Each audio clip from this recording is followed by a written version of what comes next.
ప్రధానంగా స్థానిక నాయకులు సీనన్న, సురేష్ అన్న, మిగతా మిత్రులు అడిగినట్టు 2-3 అంశాలు అడిగారు. ఈ గ్రామ పంచాయతీకి ఆర్థిక వనరులు లేవని, దాంతో కొంచెం ఇబ్బంది పడుతున్నామని, అదే రకంగా ఒక బిల్డింగ్ అంగన్వాడీ బిల్డింగ్ కావాలని శాంక్షన్ అయ్యింది, దానికి స్థలం కావాలని తప్పకుండా అవి కూడా ఇస్తూ భవిష్యత్తులో ఈ పల్లిగూడెం గ్రామానికి ఇప్పటి వరకు ఈ పల్లిగూడెం స్థానికంగానే సిమెంట్ రోడ్ల కోసం నాకు తెలిసి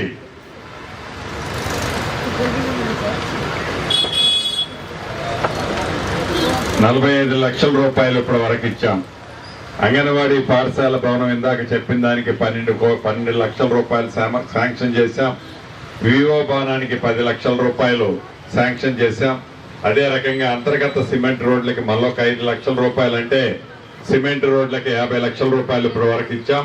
ఇది కాకుండానే పెద్ద వర్కులలో 5,80,00,000 రూపాయలతో గొల్లగూడెం నుండి పల్లెగూడెం వరకు ఎన్ఎస్పి కాలువగట్టు మీద ఒక బీటీ రోడ్డును ఏర్పాటు చేస్తున్నాం.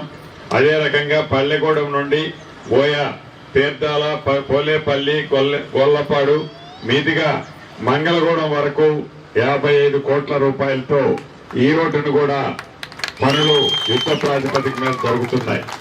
ఈ గడిచిన 2.5 సంవత్సరాల్లో మన పల్లెగూడెం లోకల్ కానీ దీనికి సంబంధించిన రోడ్లు కానీ 61,76,00,000 రూపాయలు వివిధ రూపంలో ఇక్కడ శాంక్షన్ చేసుకున్నాం.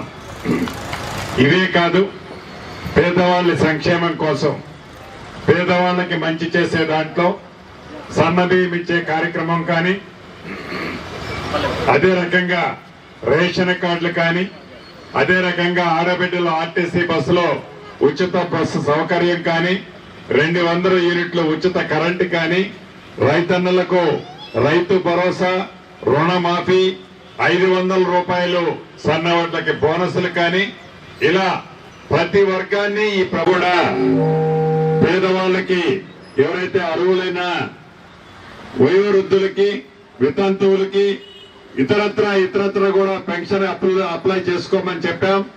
ఈ 31వ తారీఖు లోపు మీరు అప్లై చేసుకుంటే అర్హులైన ఒంటరి మహిళలకు కానీ, వితంతువులకు కూడా వీటితో పాటు మొదటి విడత ఇందిరమ్మ ఇల్లు ఈ నియోజకవర్గానికి 3,500 ఇచ్చాం. రెండో విడత మళ్ళీ 2,000 కొన్ని, 2,000 ఒకసారి, మిగిలినవి కూడా అర్హులైన వాళ్ళకి ఇంకా కొన్ని కూడా శాంక్షన్ చేసే కార్యక్రమం చేపడుతున్నాం. ఇదంతటికీ కారణం ఒక్కటే, మీ దీవెనలతో ప్రజా ప్రభుత్వం కావాలని, మంచి జరుగుద్దని పూర్తి నమ్మకం, విశ్వాసంతో ఆనాడు మీరు మంచి మనసుతో ఆశీర్వదించి దీవించారు. మీ నమ్మకాన్ని ఈ ప్రభుత్వం ఎప్పుడూ వమ్ము చేయదు. ప్రతి పేదవాడికి సంక్షేమ కార్యక్రమాలు అందిస్తుంది.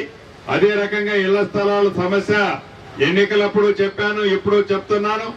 అర్హులైన వాళ్ళు ఎవరైతే ఉన్నారో వీలైనంత తొందరలో వాళ్ళకు కూడా ఇళ్ల స్థలాలు ఇచ్చే బాధ్యత కూడా శాఖ మంత్రిగా నాదే.